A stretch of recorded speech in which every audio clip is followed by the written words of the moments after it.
Pemirsa, Anda masih bersama kami dalam Berita Lampung. Bagi Anda yang baru bergabung, inilah Berita Lampung Pilihan hari ini. Izin Komandan melaporkan gabungan Polsek Waidungur bersama Polsek Probolinggo. Kebakaran hutan di Taman Nasional Waikampas, Lampung Timur kian meluas. Banyak satwa mati akibat terbakar.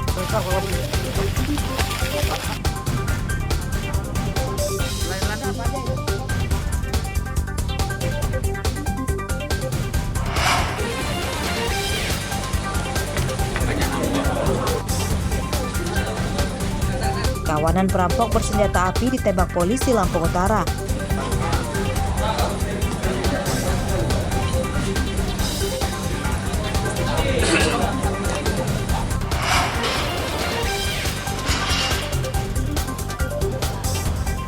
Seorang pria 84 tahun di Pesawaran ditangkap karena mencabuli cucunya.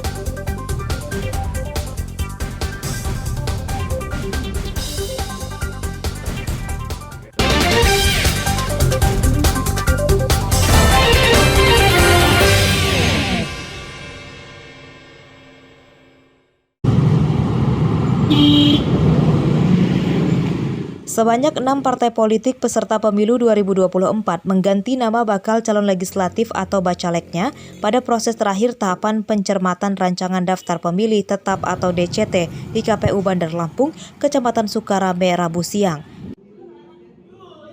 Menurut data KPU, total ada 8 bacalek yang diganti dari Partai Gerindra, Golkar, PKS, PSI, Demokrat, dan Perindo. Selain mengganti nama bacalek, 18 parpol juga banyak yang memperbaiki data bacaleknya, seperti nama, gelar, jenis kelamin, perubahan dapil, dan lainnya.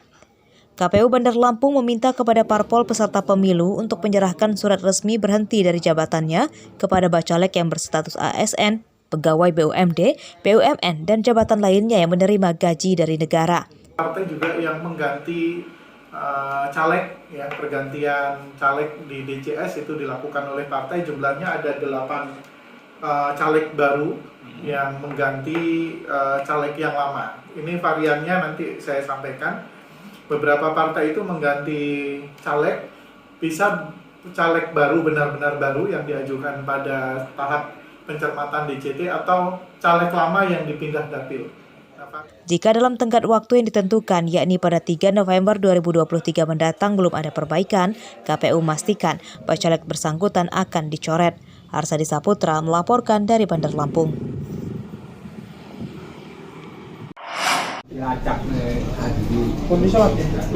Terpidana kasus suap penerimaan mahasiswa baru Universitas Lampung 2022, Heri Yandi, Rabu pagi meninggal dunia di Lapas Kelas 1 Raja Basa Bandar Lampung. Ia mendadak sakit usai berolahraga pagi di dalam lapas bersama warga binaan lain.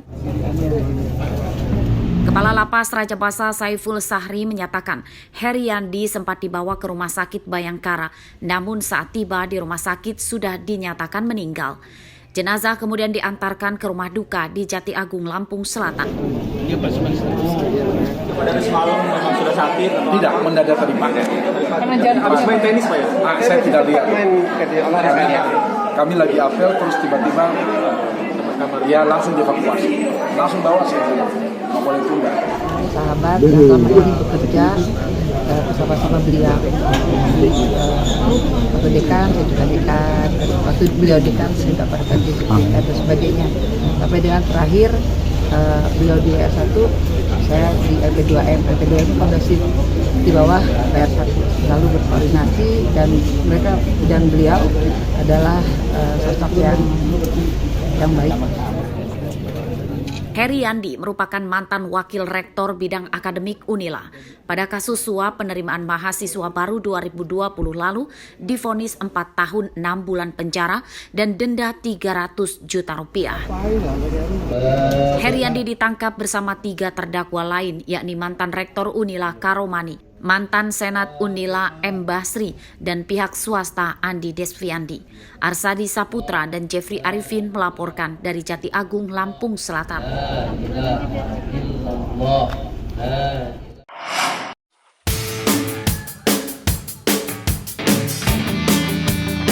Warga desa Gedung Suryan, Kecamatan Gedung Suryan, Lampung Barat menikmati hasil panen cabai yang cukup melimpah.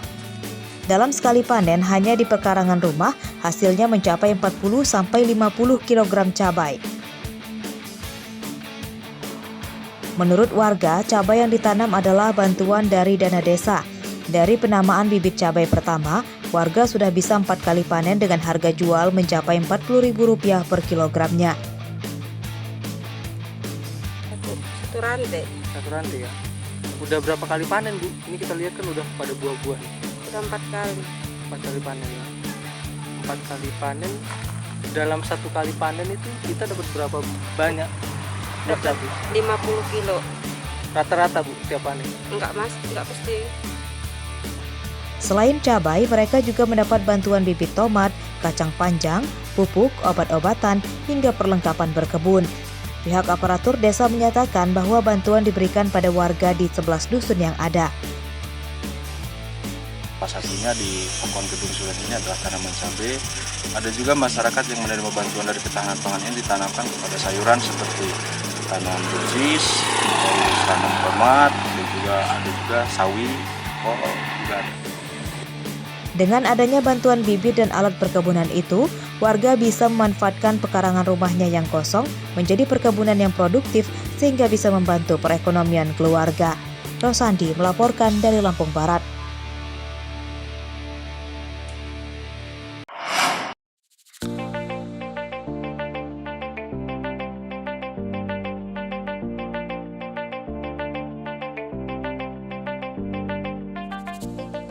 Ikan asin kini tidak bisa dipandang sebelah mata lagi, sebab di tangan emak-emak desa Pagar Dalam, Kecamatan Pesisir Selatan, Pesisir Barat, ikan asin diolah dengan lebih profesional dan dijual dengan kemasan yang lebih baik. Produksi UMKM ikan asin akan tinggi pada musim tangkapan ikan melimpah sejak Juli hingga Desember. Ada beberapa jenis ikan yang diolah menjadi ikan asin, yakni jenis simba, teri, dan sarden. Ikan asin rumahan produksi warga desa Pagar Dalam dijamin lebih rendah kolesterol karena ikannya masih segar dari tangkapan nelayan langsung tanpa pengawet dan proses pembuatannya masih tradisional. Kita tutup, kita kasih batu biar agak fresh, biar ikannya bagus. Nah, terus sebelum dijemur kita cuci kembali sampai bersih. Ada kendalanya karena nggak ada penampung, Mas. Ya, belum. Masih susah penjualan. Jadi kalau ya paling yang untuk orang-orang kayak apa, yang biasa jual beli ikan asin sedikit-sedikit gitu kan. Nggak ada yang penampung besar gitu loh. Ikan asin khususnya dari Pokon Pagar Dalam, yang pertama rasanya nggak terlalu asin. Kedua kali tanpa bahan pengawet. Ikannya ikan segar, ya kita ambil langsung dari nelayan, ya tanpa kita simpan atau di freezer. Setelah saya tinjau dari pokon ke pokon, alhamdulillah Pokon Pagar Dalam ini salah satu yang bisa membuat UMKM ikan asin. Harga ikan asin kemasan itu juga bervariasi, mulai dari Rp10.000 per 250 gram atau hingga Rp40.000 per kilogramnya. Pemerintah desa membantu memasarkan ikan asin supaya produksinya meningkat. Rosandi melaporkan dari Pesisir Barat.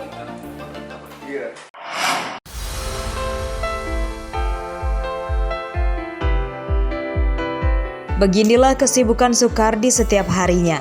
Pria yang tinggal di Desa Penawarejo, Kecamatan Banjarmargo, Tulang Bawang ini menekuni usaha unik, yakni memproduksi madu kelanceng atau lebah yang bukan penyengat. Budidaya kelanceng dibuat di belakang rumahnya.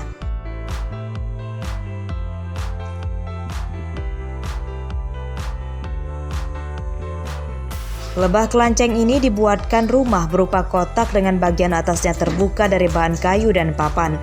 Kotak-kotak tersebutlah tempat bersarang lebah kelanceng. Dari dalam sarang itulah kelanceng menghasilkan madu. Proses memanen madu kelanceng ini harus dilakukan secara telaten. Madu diambil dengan cara dihisap menggunakan mesin penghisap udara berkekuatan sedang yang disambungkan ke selang kecil dan dimasukkan ke setiap lubang rongga di sarang lebah kelanceng. Meski tidak menyengat, namun saat panen, Sukardi harus menggunakan pakaian bagian atas yang tertutup. Hal tersebut untuk menghindari lebah masuk ke lubang telinga, hidung, ataupun ke mata. Yang pasti jangan sampai lebih dari 1 bulan, Mas, karena lebih dari 1 bulan itu nanti kita juga yang rugi karena hanya menjadi polen bakal anak. Yang bagus pemanenannya itu ya per 1 bulan, itu yang pasti. 100 cc per botol ini, satu botol ini isinya 100 cc, itu kita jual 50.000, Mas. Lebah kelanceng menghasilkan madu dengan berbagai rasa, yakni manis, pahit, dan asam, namun memiliki banyak khasiat untuk kesehatan. Mantap untuk kesehatan dan untuk menjaga daya tahan tubuh. Rasanya gimana tadi Mas madunya? Manis, asam, pahit, dan seger. Budidaya lebah kelanceng menjanjikan karena pakannya bisa dibuat sendiri dengan cara menanam banyak bunga di sekitar penangkaran. Dari 10 kotak bisa menghasilkan 5 kg madu kelanceng setiap bulannya. Harga madu kelanceng kualitas bagus mencapai Rp1 juta per kilogram. Musaki melaporkan dari Tulang Bawang.